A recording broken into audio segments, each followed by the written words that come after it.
Guys, I want to do a quick video here on the RV, on the water systems. You can see here we're on the driver's side, and this is your hose external to apply the hose for city, and this will go into your system, and this will pressurize your system so it'll just work and everything will flow. The thing you want to be aware of, guys, is that you want something to reduce the PSI, the water pressure, because on a house or other sources it's a much higher water pressure. You want to reduce it to around 40 psi because the water system in your RV is not like a house. Guys, I have never used this. I'm just pointing it out. That's part of the systems. I've never used it. It's not part of what I do. I'll show you here. Guys, what I do is I always fill up, get the hose and fill up the tank from outside here and or with the jug. And what it does, you fill up, this one has two tanks.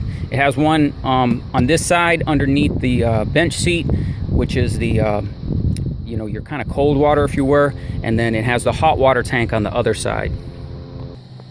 So guys, that's the bench seat on the driver's side, and that's where the hot water tank is, right here, right underneath there. Nice thing about this RV, guys, I want to point out, you see this here, this lever, you pull out and you can see this vent. What you have is the antifreeze from the engine.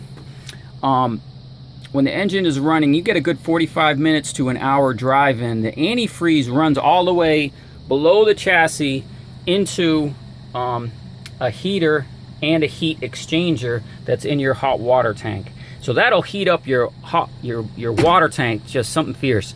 So you can get a nice shower in if you can get a good full tank and a decent temperature there. And then also in the winter, that's nice because you can heat right from the antifreeze.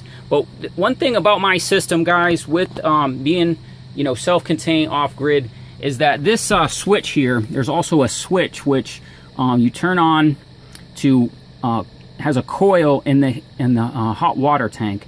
Now this, when you turn it on, guys, is AC, and that's about 1400 watts. That is too much for my system. I just can't do that. On the best circumstances with my solar panels and my battery bank, I just can't run this consistently to really heat that water. I mean, I might get a little in, but it's just not enough. But it's a very nice feature to have this heat exchanger. Boy, that is awesome. If you log a few, every day you're driving and you get an hour in, you always have hot water. And then in the winter, got a nice heater here. This is the regular furnace. All right. Now, obviously over here, you got your gray tank from the kitchen sink. And here's my jug here. And this is what I use to fill. And then over here, guys, in the bathroom, you have a sink. Here it drops down. Now, things you want to learn about your RV, if you're using it quite a bit, guys, is learn all your systems. That's why I'm doing this video, to point out all these systems. Our other RVs might be different, but you want to learn these things. So the thing is, this bathroom sink, you can see there's no drain. But what you do is when you use it and the water's in there, you just lift it and whoosh, it dumps, right? But the problem is that doesn't go to your gray tank. That goes to your black tank, okay? So you want to be careful with that. You don't want to be always using a lot of water that you could use in your other sink.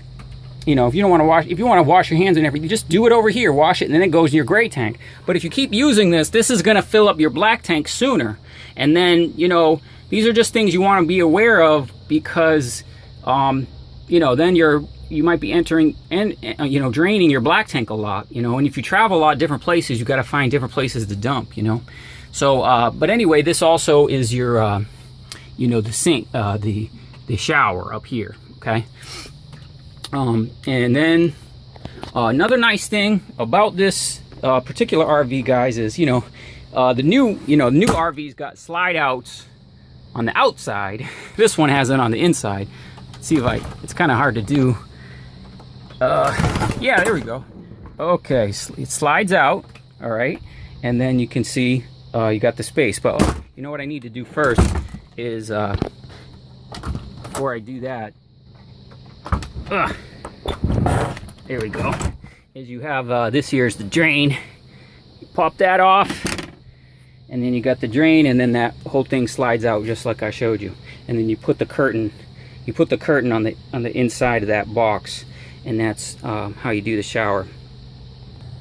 So guys, that wraps it up. That's basically what I want to go over, talk to you about the water systems here and different things for, you know, when you're not plugged into a campground and stuff like that. You know, these are things that you know, you want to be aware of. So anyway, I hope you found that helpful, and you know, hope I'll have some more soon. It's been a while. So I'll try and get some more videos for you guys.